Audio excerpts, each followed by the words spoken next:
Welcome to Coruzant Technologies, home of the Digital Executive Podcast. Welcome to the Digital Executive. Today's guest is Mark Samuel. Mark Samuel is the founder and CEO of IMPAQ and a transformative leader with over 30 years of experience in the business world. He has helped hundreds of companies overcome stagnation, transform their businesses, and eliminate toxic work cultures to increase profits, morale, and customer experience. Mark trains leaders on how to implement sustainable changes within just 1 to 2 months, a revolutionary approach that he's pioneered with his team at IMPAQ. Mark's work has affected long-term, positive, profitable improvement in companies worldwide, including Chevron Corporation, American Express, Genentech, Baptist Healthcare, Honda Corporation, Texas Instruments, Winnipeg Regional Health Authority, Amgen, the Royal Bank of Canada, Baxter Pharmaceuticals, the University of California at Berkeley, General Dynamics, Michelin, and Siemens.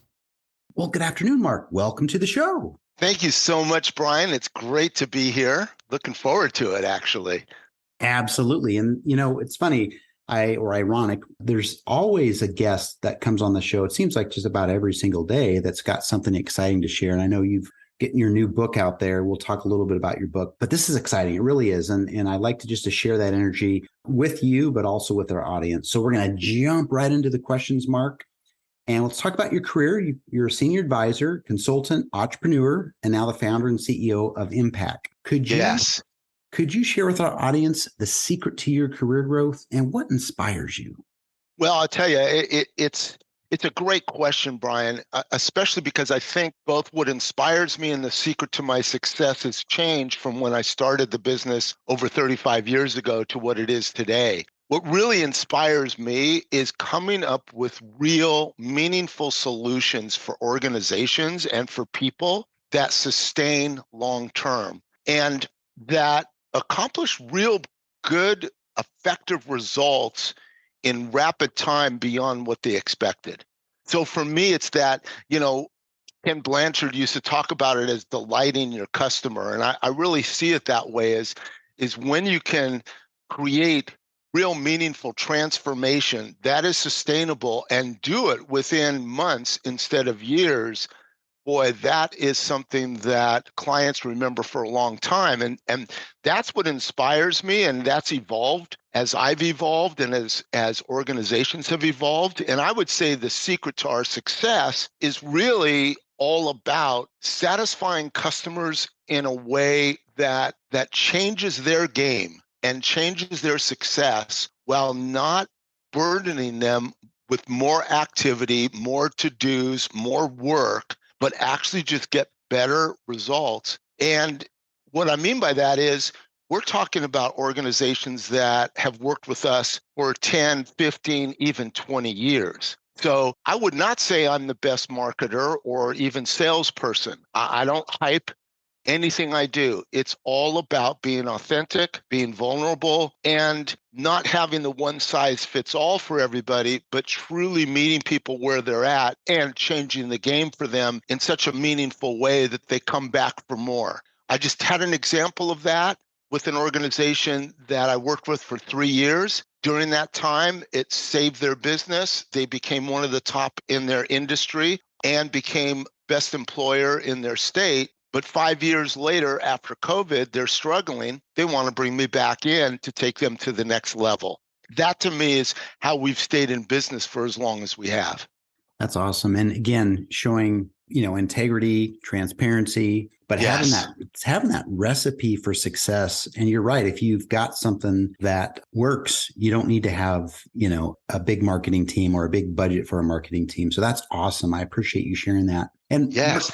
Mark, switching gears here. So you've done so much helping businesses and leaders transform their culture and strategy. And you talk about this a bit in your book called B State. Can you share just maybe tell us a little bit more about your book? Yeah. So B State really stands for breakthrough state. And the way it came about, honestly, was just simply a model where I was going to organizations and saying, look, where you currently are is A state, whatever that is. And we sometimes want to improve on our A state using continuous improvement. Really what that does is get us to an A plus state. In other words, we're still an A state organization, but we're a better one. But there are times when the market's changing, our business is changing, the people are changing, and the old paradigm simply isn't going to work, even if we make improvements to it, where we need to think in terms of a breakthrough state that is like going from a box to a circle. Like it's just a completely different configuration, even though the business is basically the same in terms of structure or in terms of what we offer as solutions to our clients or customers, but the way we deliver it and the way we produce it needs to change drastically.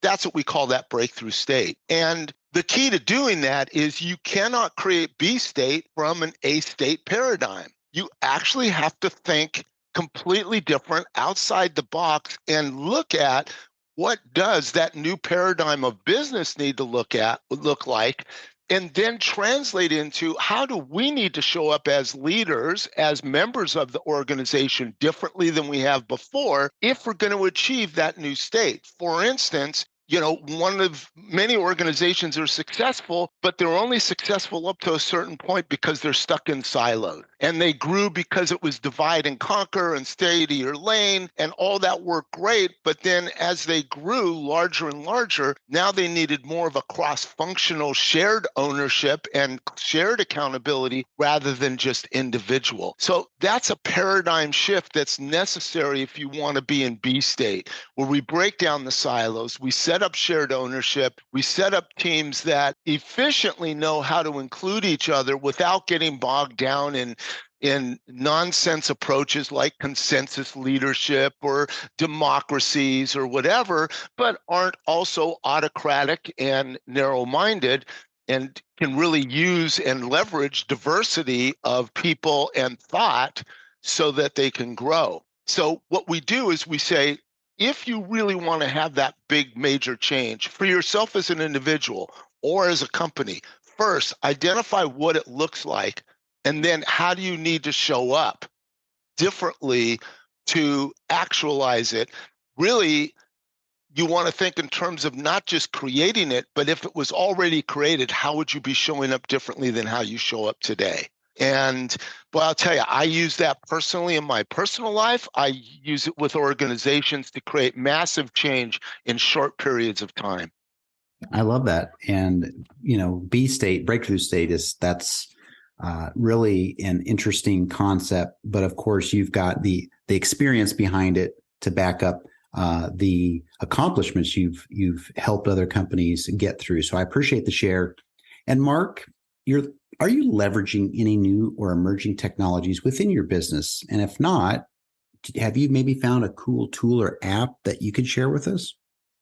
Well, I've got a couple of answers to that. I think that the thing that we've leveraged the most in the last couple of years since COVID started was applications like Zoom, like Teams, and how it's developed. Because really, the work I did prior to COVID was all in person. My whole business was based on a model that we had to be there in person to get the work done, because we're working with teams and we're doing strategy and you need everybody in a room. And quite honestly, I was totally resistant and against anything that involved technology to do team building. Then all of a sudden COVID shows up and I'm left with a choice of either I change or I go out of business.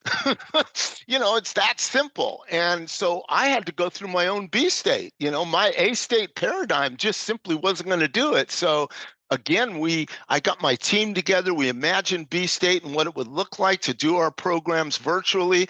It took us about 4 months to learn how to integrate Zoom with Google Docs and, or Teams with MS Docs to actually make it workable for a team to literally build the team, even though we're all sitting in separate locations around the world. And that was very exciting because we were literally able to make that happen and still get measurable results because we measure everything we do. And yeah, it's not nearly as much fun, but people found it very effective. And so in my way of speaking, if that pandemic occurred 5 to 10 years earlier, we would have had to go out of business because there wasn't the Zoom, there wasn't the sophistication of MS Teams at that time to even, conjure up the idea of doing team building remotely. That's amazing. We did talk a little bit about technology. I asked you that question, but you used your example of going through that breakthrough state to overcome or pivot the challenges of COVID, which we all had to do. So I appreciate that share. Certainly unique. And Mark, last question for you today. Can you share something from your career experience that might be helpful for those looking to grow their career in leadership or entrepreneurship? Yeah, I would say the biggest inhibitor to any leader, to any business owner, is how we get in our own way. I think the biggest limitations I've had are my own belief systems that, didn't have possibility, like even that example of not being so resistant for so many years to doing, virtual team building. Well, until I had to, I just wasn't even open to it. So how do we get in our own way? And a lot of times when we get in our own way, it's based on fear. It's based on needs to control others and ourselves.